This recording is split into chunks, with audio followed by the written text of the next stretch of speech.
තෙරුවන් සරණයි සියලු දෙනාටම. අපි මේ නවග්‍රහ සෙත් සාන්තිය සද්ගායනා කරමු. මේ ගාථා සද්ගායනා කරනකොට මේ මගේ කියන තැනට තමන්ට කියා ගන්නවා නම් මගේ කියව්වට කමක් නෑ. දැන් දරුවෙකුට හෝ ඥාතියෙකුට සහෝදරයෙකුට කියනවා නම් ඒ කියන කෙනාගේ මගේ කියන තැනට ඒ නම කියන්න ඕනේ. ඒ නම කියලා මේ අපල දුරු වේවා කියලා කියන්න ඕනේ. එහෙම තමයි හරි. නැත්තම් මගේ කිව්වොත් මගේ නෙවෙයි නම් මේ එහෙම වෙන්නේ නෑනේ. ඒ නිසා මේක මේ විදිහට සද්ගායනා කරන්න සියලුම දෙනාට තෙරුවන් සරණයි. අරහම් බුදු ගුණෙන් මගේ ඉරුගේ අපල දුරු වේවා. ලෙඩ දුක් බිය නොවි කිසිත් සැපත සතුට ලං වේවා. සම්මා සම්බුද්ධ තෙතින් සඳුගේ අපල දුරු වේවා. මාරක බාධක වැළකී මගේ පැතුම් ඉටු වේවා. විඤ්ඤාචරණී බලයෙන් අඟහරු දොස් දුරු වේවා. වසවිස ගිනි සතුරු විපත් මා වෙත ලම් නොම වේවා. සුගතෝ බුදු ගුණෙන් මගේ බුදගේ අපල දුරු වේවා. ගුණ නුවණින් වැඩි සියලු සැප සම්පත් නිතිරේවා. ලෝක විදු තෙදින් මගේ ගුරුගේ දෝෂ දුරු වේවා. සතුට සමාදානය මට නිරෝගී සුව වැඩි වේවා. අනුත්තරෝ බුදු ගුණයෙන් සිකුරු අපල දුරු වේවා. සිතුමින වැනි රුවන් ගැබක ආයුෂ මගේ වැඩි වේවා.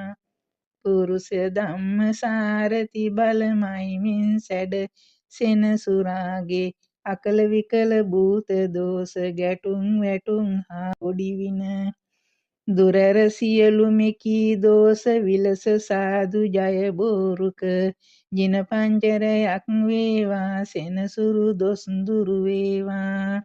සත්තා බුදු ගුණෙන් මගේ රාහු අපල ඉගිලේවා. යස පේත වින බන්ධන දුරු වී සිරිසෙත දේවා. භගවා යන විදුරවියෙන් කේතු අපල නැති වේවා. මගේ කයට බසට සිතට සැපත සතුට වැඩි වේවා. මකර කුම්භ මිථුන තෙරස මාරක බිය දුරු වේවා. කැපි කෝටියක්ම දෝෂ මට ජය මග එළි වේවා. සිංහ මේස ධනු තුන් රැස බාධක බිය දුරු වේවා. තිසරණ සරණින් ජය සිරි සුභ සිත මට ලං වේවා. මීන කටක නුහුරු තෙරස සමග්‍රහ දොස් දුරු වේවා. ජීව සිද්ධි බලය මගේ බුදු සරණින් සුරකේවා. උෂභ කන්‍ය තුලා තෙරස සමග්‍රහ දොස් දුරු වේවා. දම් සරණින් මගේ අපල දුරු වී සිරිසෙත වේවා. රාහු කේතු රවි සඳු කුජ බුද ගුරු කිවි සහ සනි වේවා. ඇති කරවන අපල මෙමට සංඝ සරණින් දුරු වේවා. තෙරුවන් ගුණ සුවඳ අමා ඔසුවෙන් මට සැප වේවා. මගේ නිවසේ අයට මටද ජය සිරිසෙත ලං වේවා. නවග්‍රහ සාභූත දෝෂ සැම දුරු වී සැප වේවා.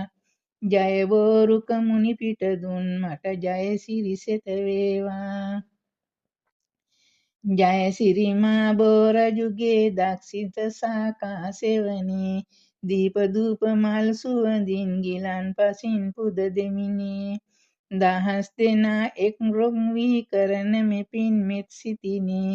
දෙවිය නිමිය ගිය මිතුරනි සැම දෙන පින් ලැබගන්නේ.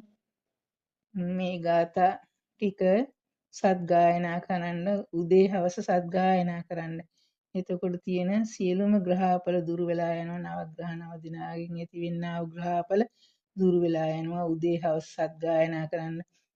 පන්සිල් සමාදන් වෙලා සිත පිරිසිදු කරගෙන මේ ගාථා සියල්ලම සද්ගායනා කරපුවාම තියෙනා වූ ග්‍රහඵල දුරු වෙලා යනවා. මම අර පෙර කිව්ව විදිහට මගේ කියලා තියෙන තැනට ග්‍රහඵල තියෙන කෙනාගේ නම යොදාගෙන කියන්න. ඔබ සියලු දෙනාටම තෙරුවන් සරණයි. මේ කවි පෙළ සත්ගායනා කිරීමෙන් ඔබ සැමට සිතක්ම සාන්තියක් යහපතක් වේවා කියලා මම ප්‍රාර්ථනා කරනවා. තෙරුවන් සරණයි.